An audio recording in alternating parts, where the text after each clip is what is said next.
O irmão Gilberto do Guarujá pergunta para o senhor o seguinte. Diz ele: estou vivendo maritalmente com uma irmã na fé aqui. Somos deficientes visuais. Então ele e a irmã, ele e a esposa, né, no caso que está vivendo maritalmente, são deficientes visuais. Recebo minha aposentadoria especial e minha companheira recebe pensão. Falamos com o INSS e fomos informados que quando casarmos legalmente, ela não receberá mais a pensão, porque ela é pensionista e vai casar. Isso é de praxe, é lei do INSS. Pergunta ao Senhor: o que nós dois recebemos hoje é para a nossa sobrevivência. O que fazer? Queremos dizer ao consulente que, à luz da Bíblia Sagrada, só podemos responder que o casamento, independentemente de ser celebrado numa igreja ou não, deve ser ato respeitado, sobretudo. Qualquer outra alegação não se sobrepõe à obrigação de duas pessoas de sexo oposto, quando querem se unir, devem fazê-lo pelo casamento. Isto está no livro de Hebreus, capítulo 13, versículo 4. Venerado, que significa acatado, respeitado, honrado, seja entre todos o matrimônio e o leito sem mácula. Porém, aos que se dão à prostituição e aos adúlteros, Deus os julgará. Então, é impróprio viver num tipo de posição que o nosso consulente está expondo. E queremos dizer, então, à luz da Bíblia, viver maritalmente é viver em prostituição. É muito pesado essa colocação? Sem dúvida que é. Mas à luz da Bíblia Sagrada é o que nós temos a dizer. E essa prática afeta a nossa salvação. Diante disso, permitimos-nos orientá-lo a que ponham em primeiro lugar sua obediência à palavra de Deus, crendo que Deus abrirá uma porta financeira para a sobrevivência do casal. E além disso, a igreja que frequentam deve tomar conhecimento da situação e dar uma contribuição mensal, por exemplo, uma contribuição para a alimentação, as coisas mais urgentes da família, como nós fazemos aqui em nossa igreja. Determinadas pessoas falam conosco porque estão passando problemas financeiros e mensalmente vai uma cesta básica com todos os alimentos necessários para a sobrevivência dessa família. Muito bem. E uma outra pergunta também aqui do Juliano do Guarujá, que é um texto realmente muitas vezes difícil de ser entendido e muitos distorcem, né, para o seu lado aqui, para o seu bel prazer. Mas ele pede uma explicação para o senhor sobre o Monte da Transfiguração, quando aparecem Moisés, que morreu, e Elias, que foi arrebatado. E ele pergunta: quem apareceu no Monte da Transfiguração foi o Espírito de Moisés? Queremos dizer que sim, o Espírito de Moisés, considerando que ele havia morrido. Como nós lemos no livro de Deuteronômio, o último capítulo, declara que o que houve com Moisés, que se tornou notório, é que ninguém soube até hoje onde ele foi sepultado, porque Deus o sepultou. E por que Deus o sepultou na ignorância do seu sepulcro? Para que evitasse uma romaria e promovesse uma adoração a Moisés. Por essa razão. Agora, ele morreu. Considerando que Jesus é as primícias dos que dormem, de acordo, porque em 1 Coríntios, capítulo 15, 22 e 23, porque assim como todos morrem em Adão, assim também todos serão vivificados em Cristo, mas cada um por sua ordem. Cristo as primícias, depois os que são de Cristo na sua vinda. Isto posto, Moisés não poderia ter ressuscitado antes de Jesus, e não tendo ressuscitado, não poderia aparecer em espírito no monte da transfiguração.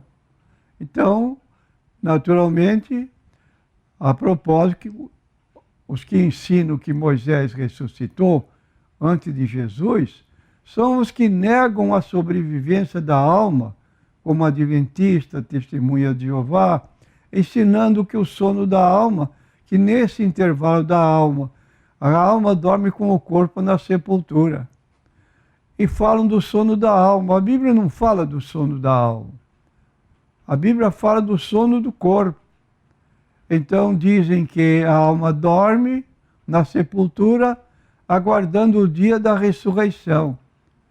E a Bíblia não declara que a alma dorme, mas que a alma sobrevive à morte do corpo e tem plena consciência nesse estado fora do corpo.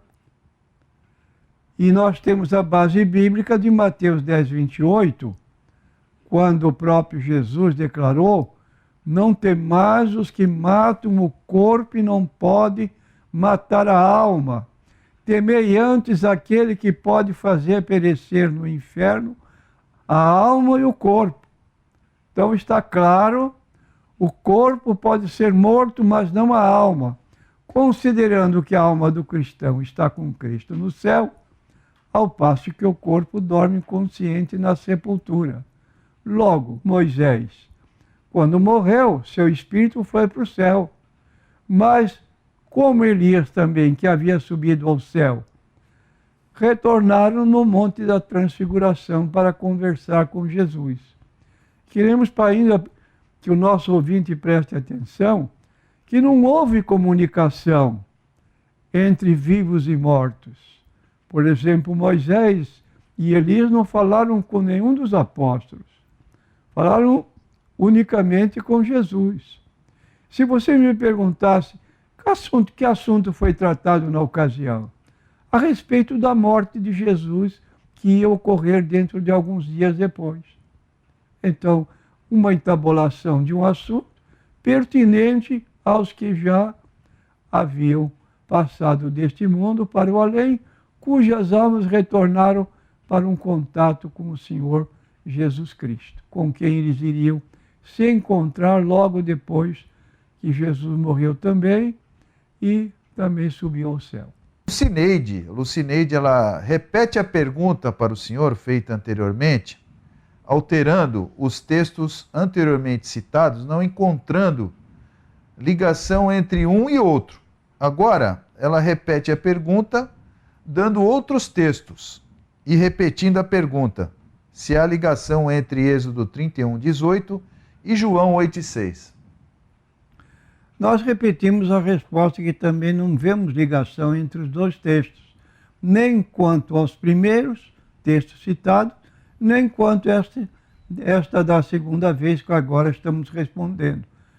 Não vemos qualquer ligação que possamos tirar daí uma lição, um conhecimento para um futuro acontecimento, qualquer assunto assim nesse particular.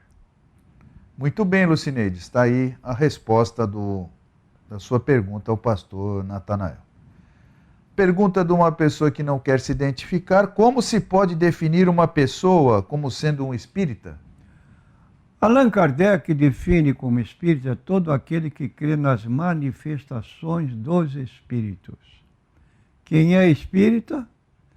Todo aquele que crê nas manifestações dos espíritos é espírita. Essa citação é tirada do Livro dos Médiuns, página 44, 20ª edição. Com essa definição, embora não agrade os espíritas kardecistas, não pode ser negado que os chamados cultos afro-brasileiros integram tal prática, portanto, podem ser reconhecidos como espíritas. Então, dentro dos cultos afro-brasileiros, há o preto velho e há uma outra pessoa que também, sendo um ser humano, que participa aí dessa colocação dos espíritos, que crê então na mediunidade. E são considerados como integrantes do baixo espiritismo. Mas o que fica em foco é quem é espírita. É aquele que crê nas manifestações dos espíritos. Nós, evangélicos, cremos nas manifestações dos espíritos dos mortos? Não. E por que não? Porque a Bíblia declara no livro de Hebreus, capítulo 9, versículo 27, que aos homens está ordenado morrer uma vez e depois da morte reencarnar quantas vezes foram necessárias até se tornar um espírito puro? Não. Depois da morte, juízo. Então, cada qual de per si vai sofrer um juízo particular para aguardando o futuro juízo final. E como pode um cristão, além de suas práticas e deveres do dia a dia, da vida normal, né? Paralelamente a elas, ter uma vida devocional que lhe venha outorgar mais convicção de vida cristã?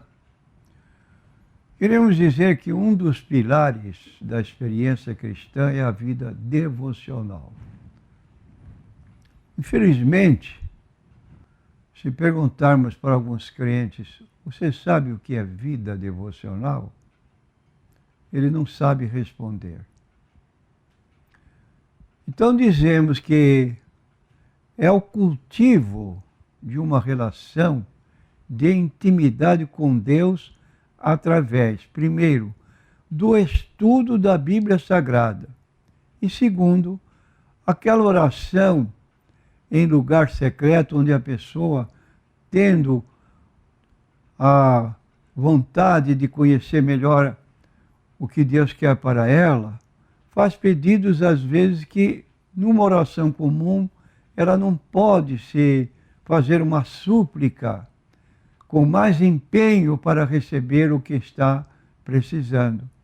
Então ela tem um local secreto onde pode estar a sós, orar o tempo que quiser, ninguém precisa mandar, é uma espontaneidade da vida cristã, mais comunhão com Deus.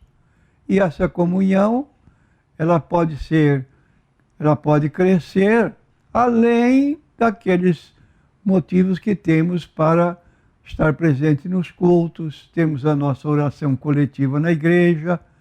Além disso, temos aquela vida que nós chamamos devocional pela necessidade que temos mais de Deus. E Jesus praticou isso. Nós encontramos nos evangelhos que Jesus às vezes se ausentava dos seus discípulos, subia a uma montanha e ficava lá. Isso à tarde. Fazia isso, separava, vocês fiquem aqui enquanto eu vou orar. Outras ocasiões, ele passava a noite em oração. E ainda outro horário, ele passava a orar na parte da madrugada e ia até a hora em que o sol tornava o dia claro. Então, quando queremos mais de Deus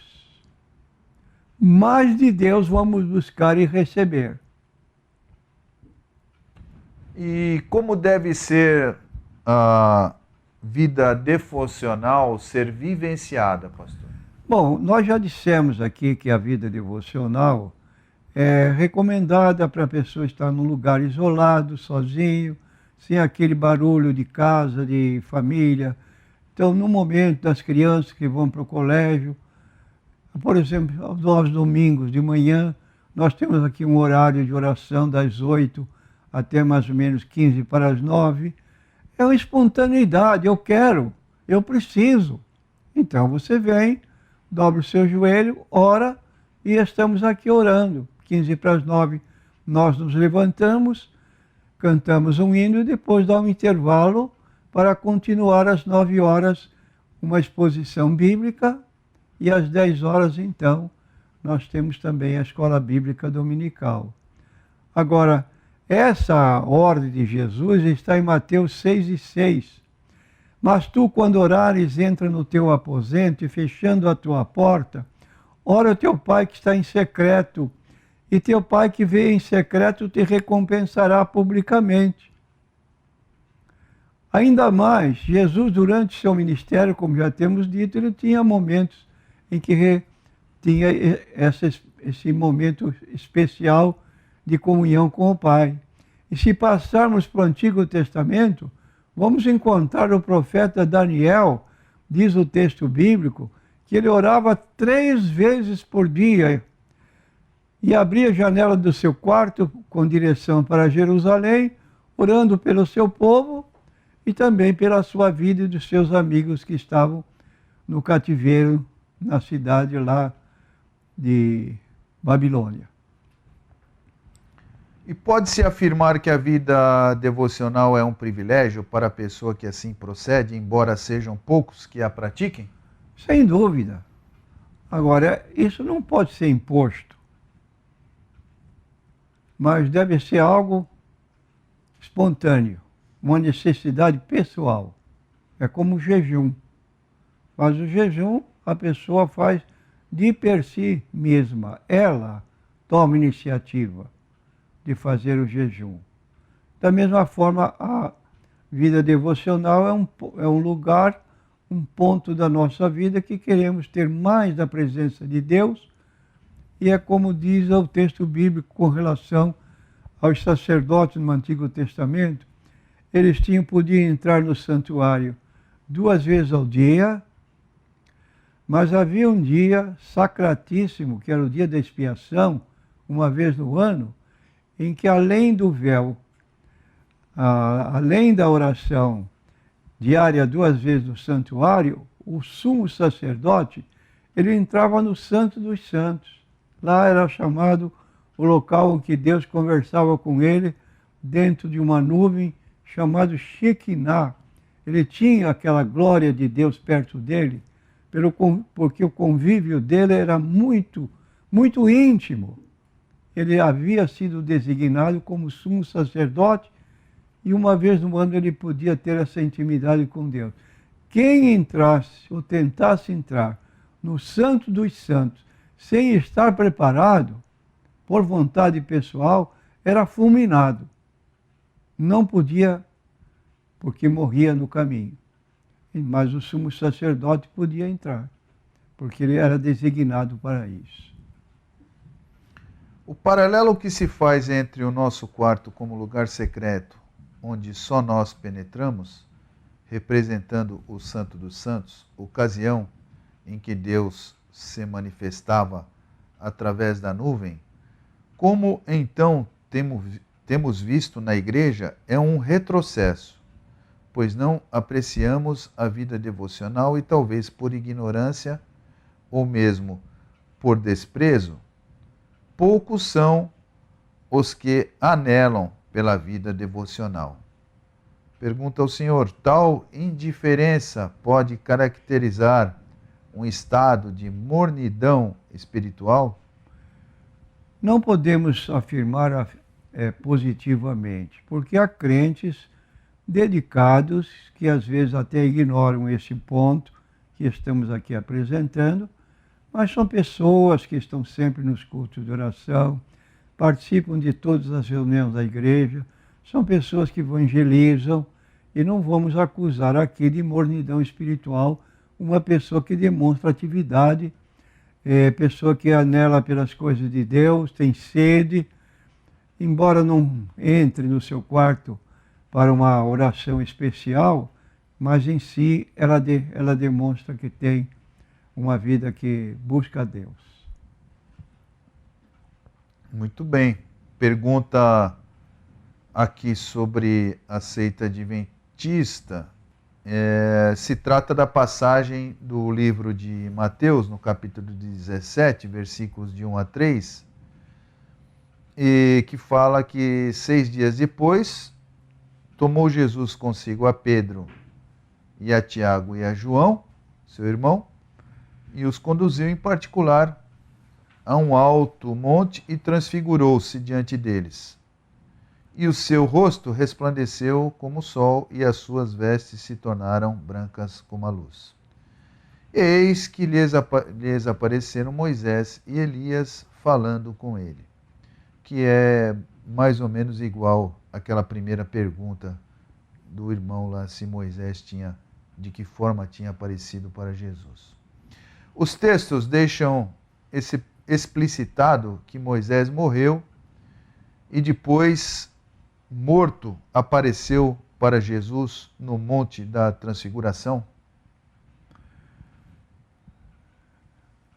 Nós queremos dizer, como já expusemos, né, que Moisés,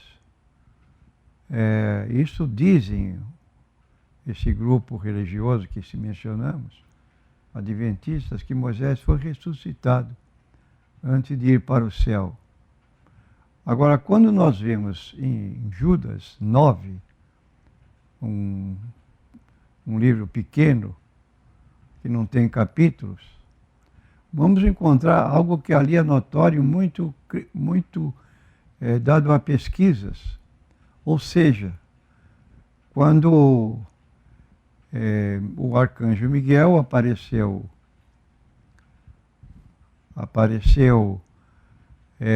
disputando com o diabo sobre o corpo de Moisés. Por que o diabo queria o corpo de Moisés? Porque queria torná-lo um objeto de adoração, provocando então idolatria, para que o povo pecasse. E aí, Miguel, embora fosse um arcanjo, ele não teve autoridade para repreender o diabo. Mas disse: o Senhor te repreenda. Mostrando assim que Jesus tinha uma autoridade maior do que o próprio arcanjo Miguel, não sendo, por conseguinte, o arcanjo Miguel, essa identidade de Jesus ser o arcanjo Miguel, uma heresia das maiores. Por exemplo, nenhum cristão pode se prostrar diante de um anjo. Como diz Colossenses capítulo 2, versículo 2 e 3, não deve. No Apocalipse encontramos o anjo. Aliás, que encontramos João se prostrando diante do anjo que lhe mostrava aquilo que ele estava observando. O anjo disse: levanta-te, que eu sou homem como tu. Agora, nós lendo o livro de Hebreus, capítulo 1, vamos encontrar a seguinte declaração: quando Deus introduz seu primogênito à terra habitada, ordena que todos os anjos de Deus o adorem.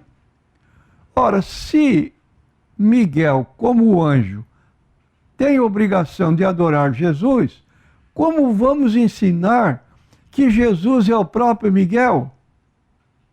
É uma heresia descomunal rebaixar Jesus à posição de um arcanjo. Então, essa colocação que se faz é para justificar, como eu disse anteriormente, que Moisés apareceu no monte porque havia sido ressuscitado. Moisés não ressuscitou. Não podia ele ressuscitar antes de Jesus, porque Jesus é as primícias. De modo que Moisés, sim, apareceu em espírito, lá não conversou, repito, com pessoas humanas, com exceção de Jesus e conversavam um assunto que é contrário até a chamada reencarnação, que é falando da morte de Jesus como uma morte vicária, expiatória, que ia dar salvação a todos que crescem nele e naquilo que ele havia feito em prol da própria humanidade. Então aí está a nossa posição nesse particular. Agora, quanto à posição de Elias, Elias diz em 2 Reis, capítulo 2, versículo 11, sucedeu que indo eles andando, isto é, Elias e Eliseu, e falando, eis que um carro de fogo com cavalos de fogo os separou um do outro, e Elias subiu ao céu num redemoinho. Ora, se Elias então entrou no céu, ele podia descer para falar com Jesus no Monte da Transfiguração. Bem, mas por que então esse pensamento sobre ressurreição de Moisés não é teologicamente correto? É o que nós estamos dizendo, né? É o caso de não poder passar para Miguel uma posição além do que ele propriamente é, um dos primeiros príncipes, de acordo com o livro de Daniel, capítulo 10, e Jesus é Deus entre nós. Essa colocação nós temos que ter muita certeza, porque senão o Jesus nosso não é um Jesus capaz, como a Bíblia declara acerca dele, como diz Mateus 28, 18, todo poder me foi dado no céu e na terra. Jesus não tem um poder limitado, ele tem todo o poder. E quanto à indulgência, o que seria esse termo, pastor Natanael Rinaldi? A indulgência nós temos anunciado aqui, que é um dogma da Igreja Católica. E ela significa, então, que a pessoa que participar de uma indulgência, ela recebe remissão de pecados total ou parcial, dependendo do tipo de indulgência que ela vai fazer. Porque é o costume, às vezes, a pessoa fazer um período, por exemplo, estamos aqui no Carnaval, sexta, sábado, domingo e segunda. E terça, 5 dias. Na quarta-feira, ela já vai fazer a sua confissão para receber a indulgência, quer dizer, receber o perdão de pecados.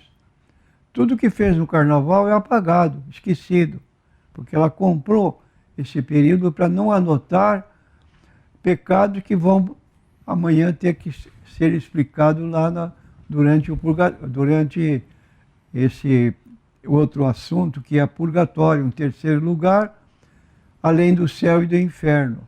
Então não passa pelo purgatório por causa desses pecados, porque ela já pagou a sua indulgência.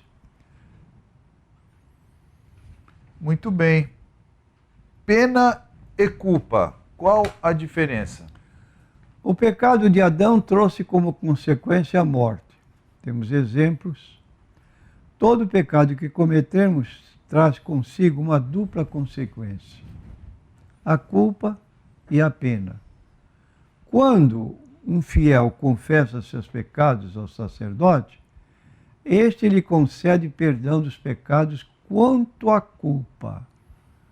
Fica, porém, a pena temporal, o que implica em sofrimentos diversos, tribulações cotidianas, provas de todo tipo, doenças graves representam para o cristão, segundo o ensino da Igreja Católica, um momento de graça, de purificação e expiação. E esta pena temporal pode nos ser aplicada tanto na vida como após a morte, no purgatório. Então aqui é o ponto de vista católico a respeito deste dogma da chamada, como nós temos aqui, essa indulgência. E ainda segundo a doutrina católica, a expressão já perdoados quanto à culpa indica os pecados confessados no sacramento da confissão? Quero dizer o seguinte, que estabelecendo a Igreja a indulgência plenária para determinada data ou festividade, para que os fiéis as recebam, são necessárias as seguintes condições: confissão sacramental, comunhão eucarística, oração nas intenções do Sumo Pontífice, normalmente o credo, Pai Nosso, oração mariana, cumprir uma obra prescrita pela Igreja, visita a um santuário, a uma gruta, requer-se ainda rejeitar todo o apego ao pecado e mesmo ao venial. Então há muitos pormenores aí que fogem ao nosso conhecimento por se tratar de um ensino exclusivo católico romano.